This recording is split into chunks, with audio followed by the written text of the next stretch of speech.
My name's Vivienne Brown. I'm a master's student here at the University of Western Australia and I'm studying archaeology.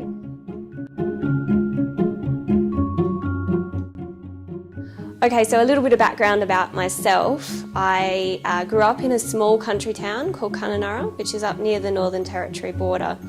Kununurra is on the lands of the Mirrawong Gadjurong people, and I became fascinated with the history of Aboriginal people. There seemed so much to know, and yet I knew so little about.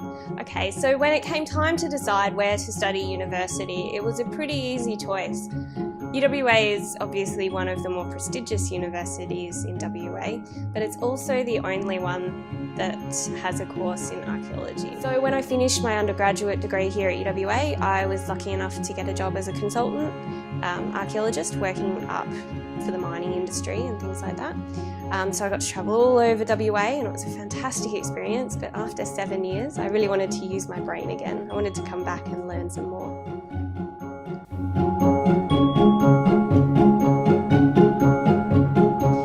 When the applications for the Convocation Research Travel Award came up in about mid-2012, I thought, it's not really right for me. I don't need to go overseas to a big conference and I don't need to go interstate for a course. But then I thought, hang on a sec, there is something I really, really need for my research to be successful, just a value add to my research. So research in archaeology is a collaborative affair. There are so many topics that you could do that you might as well do a topic that's of interest to the community that you're working with. So the Wiradjuri traditional owners that I was working with were interested in quarries and the stone that you use to make stone tools, because stone tools are used in everyday life for everything imaginable.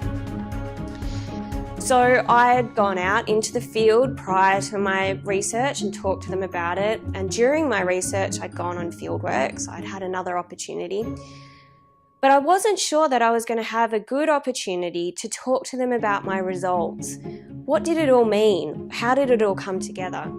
Collaborative research projects, it's really important to keep some sort of continuity. It's not good enough to just go and talk to people to begin with and get a mandate to do your research and then never talk to them again. So I used the Convocation Research Travel Award to defray their costs so that they could travel to the regional centre, which in this case was Geraldton, and talk to me during a one-day workshop. An important part of the workshop that I hosted in Geraldton as part of the Convocation Research Travel Award was that it empowers the Wiradjuri to take control of their own cultural heritage. They get to choose what I can publish, which is a horrifying and very confronting thing for a researcher, but it's very important for a researcher to learn that your research actually affects the community. It can have quite negative outcomes on the community, but it can have hugely positive outcomes too. So the results workshop helped me to navigate that, helped me to talk to these people and find out what would be positive, what would be negative, how should I say these things. Not what should I say, of course. I shouldn't give up my research integrity, and I never would, but it just allows me to find that middle ground, the common ground, where they get to be empowered to manage their own cultural heritage, and I also get to make my results. So moving into the future, I'd really like to do a PhD, and the Convocation Research Travel Award has helped to make that a possibility. So the World Range, there's 1,000 projects to do in the World Range, looking at people's resilience to climate change, looking at long-distance trade networks. But importantly, I need to maintain the collaborative partnership that I've developed with the Wiradjuri traditional owners, and that's what the Convocation Travel Award has given me. It's helped me to strengthen those relationships. It's helped me to go and visit them again and talk to them about my research and about opportunities for publication.